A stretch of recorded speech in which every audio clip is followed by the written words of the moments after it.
Today is February 10th, 2025, and today we're going to meet Esteban. Esteban and a group or collective called the Orae. Esteban came through February 8th, 2019 at 4:10:48 p.m. At this time, I'm back home from the home hospice job I'd been working. I had been working that 24/7 around the clock the previous 9 months, but now I'm home in Alpine, California. So this frame was taken from that location in Alpine. The first thing I knew to do when I arrived home was to begin some quite intense cleansing protocols. This process, without going into it in detail, lasted roughly 3 months. But at the end of that, I started getting the call from the crystal again. So back in those days, early 2019, I'm taking myself out into the sun a lot. I'm learning more about my relationship with the sun, how the sun works in conjunction with the crystals and possibly even the transmissions that are coming through. So I'm taking Isa with me outside when I'm going outside to sit in the sun. Sometimes I'm just leaving her out there, sometimes for days. There's spots on the acreage in which I'm living at that time that just began popping out to me as being possibly just a nice place to put her and let her rest, let her collect from the environment and from the solar rays. So I just start taking her outside. But then at a certain point, I begin hearing the call that motivates me to go in the crystal. And so one day I go in.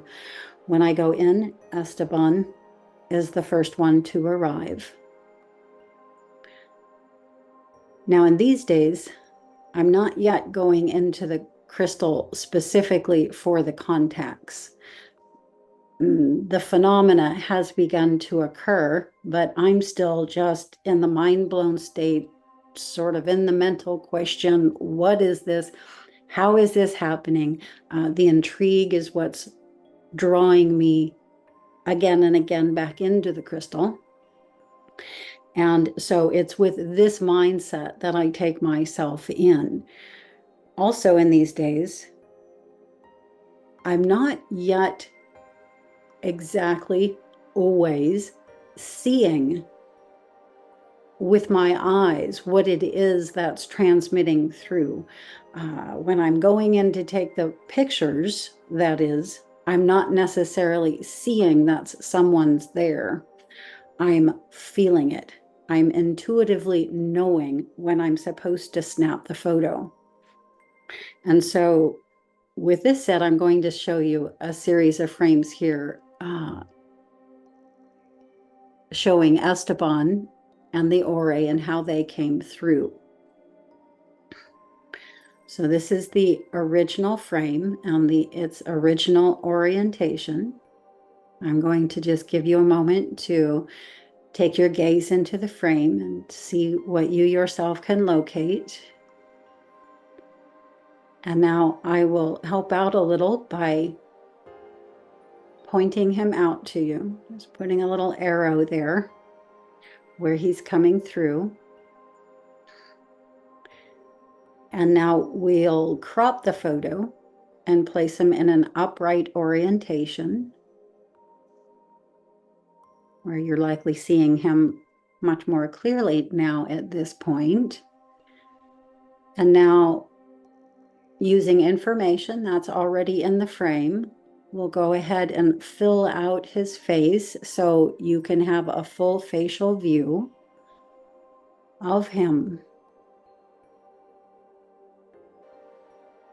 Now, when I take my gaze into this frame, the first thing that I begin seeing is Esteban. Now, he's not necessarily the one that is most out front. It's just that when I take my gaze into the frame, and pattern my attention the way that I naturally would, what begins coming through to me is what begins coming through to me. And from within here, what I see is Esteban, who I would relay as a young Spanish gentleman. If I were to guess or approximate or place him in a timeline, I would say it's in the 1600s that his experience lives, the 17th century.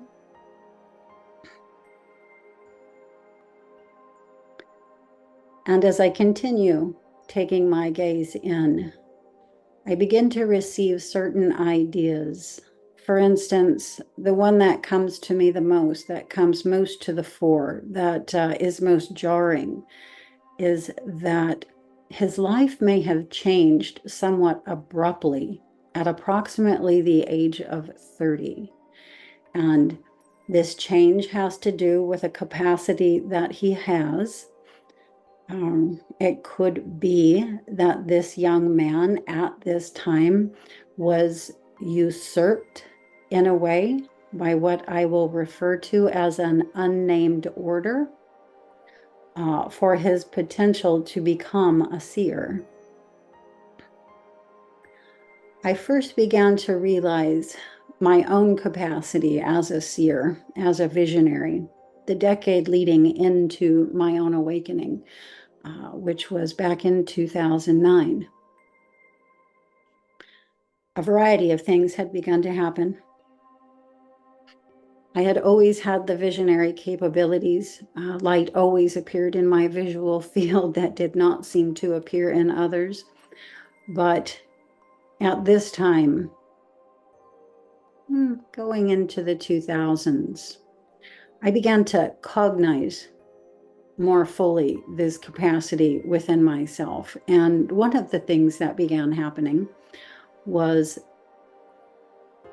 that my vision would break down into molecular structures where I could see the movement of the particles that compose what we call space and time. Everything would just break down into its particulate pieces.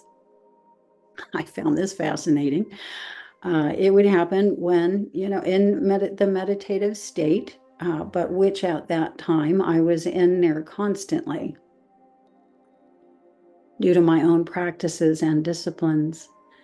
Another thing that I found happening is that when I would take my gaze into the face of people, I would begin to see their others, just other people, other faces that would just step forward through their face and present itself to me just in a stream, face after face after face. I didn't pursue this very far. I just took note that it would happen, and I would notice that let me say I was always an eye-open meditator in the beginning. It was some time down the road, even post my awakening, where I began meditating with eyes closed. But prior to that, and I had been meditating since a teenager, my young teenage years, I was an eye-open meditator.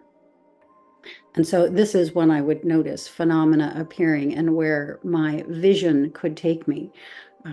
But in terms of the faces and the others coming through the faces of people I happen to be gazing at, I would notice that nothing necessarily broke the state. I could speak and tell the person what it was that I was seeing as I was seeing it. And I noticed that I could follow these visions through various veins into other partitions of the vision and relay the information there. Again, I didn't take it very far, but I did notice it, and I tried it with a few people just to investigate and explore what it was. Now, it was a whole decade later that what began happening through the crystal began happening. And in between that was a Kundalini awakening, alterations to my physical frame, and the ability to consciously shift into and out of body, into and out of Earth space, into galactic space. At that point, this is when the crystal work and then ultimately the contacts through the crystal began to happen. Now, we all tend to give our attention in particular ways.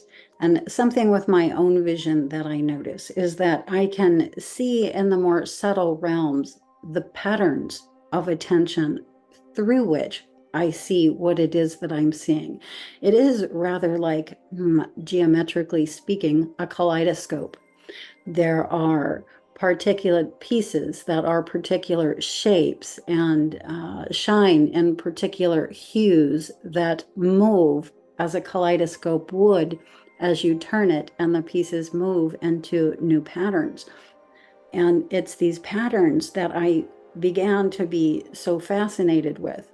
Not necessarily what it was that I was seeing through the patterns, but the patterns themselves.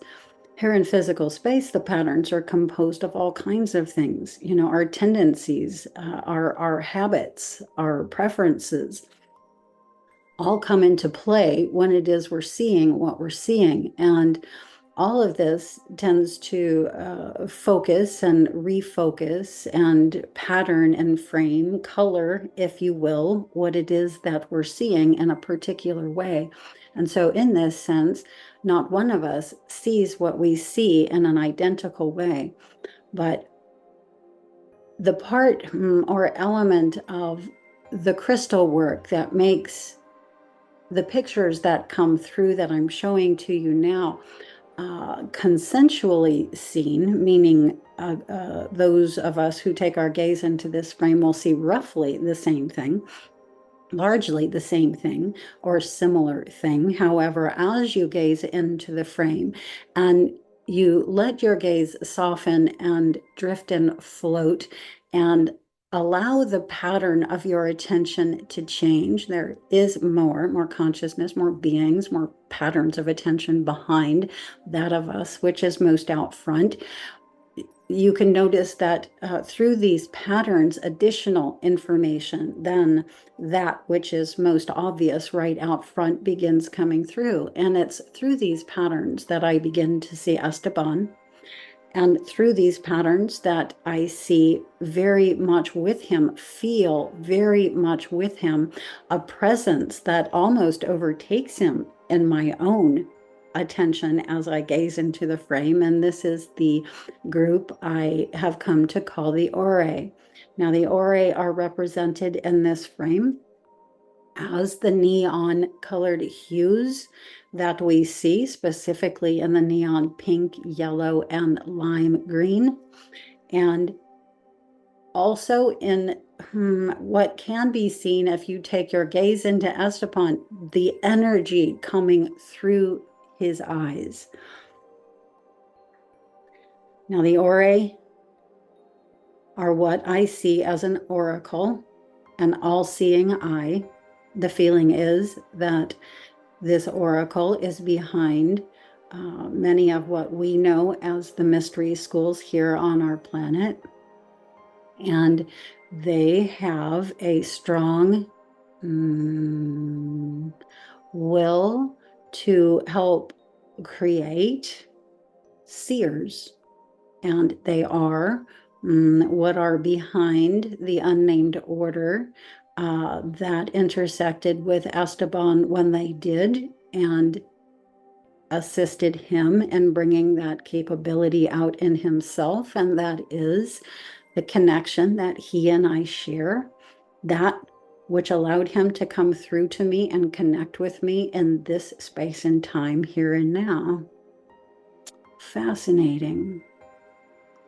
So as you take your gaze into the frame, you'll begin to feel your own connections and or the lack thereof, and just move on to the next to see if there's anything there for you. But in the instance there is, or maybe something here for you, I'll now recede and bring Esteban and the Orae forward for you to gaze into for a moment, receive from for a moment in any way you may feel to.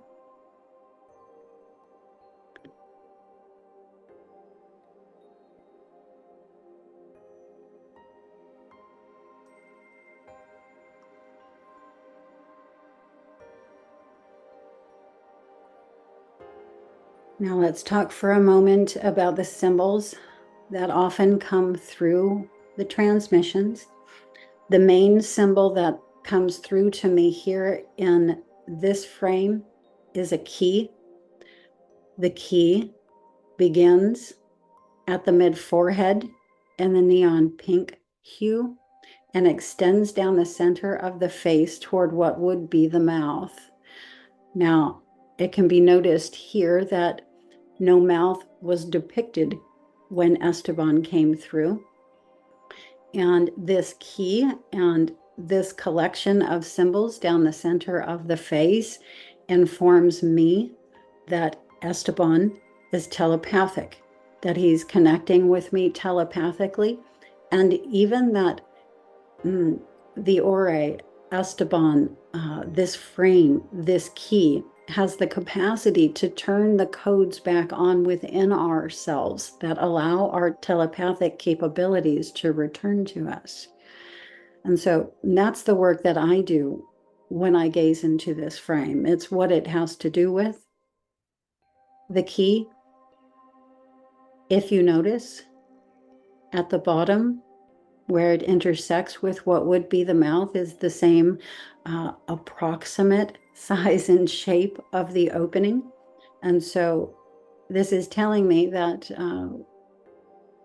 when what we call the third eye is used in place of the mouth, in place of what would be spoken words, then we can begin to practice again, bring back into ourselves again those telepathic capabilities that will allow us to project more information than what we generally do in a more linear way through the spoken word.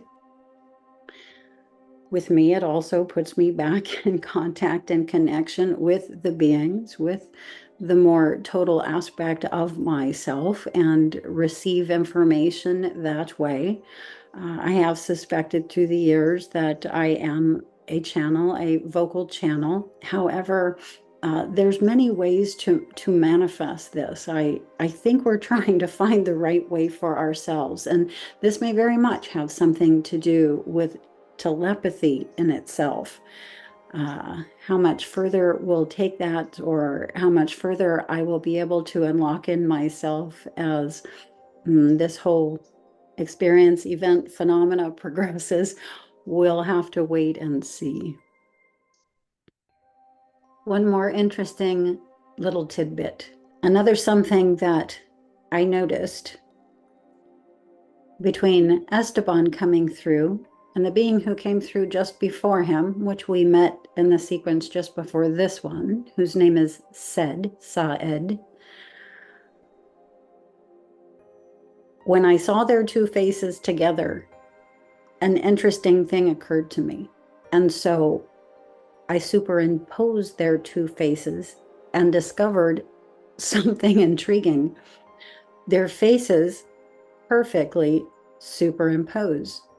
Quite literally, the nostrils and mouth of Said key in perfectly to Esteban's face.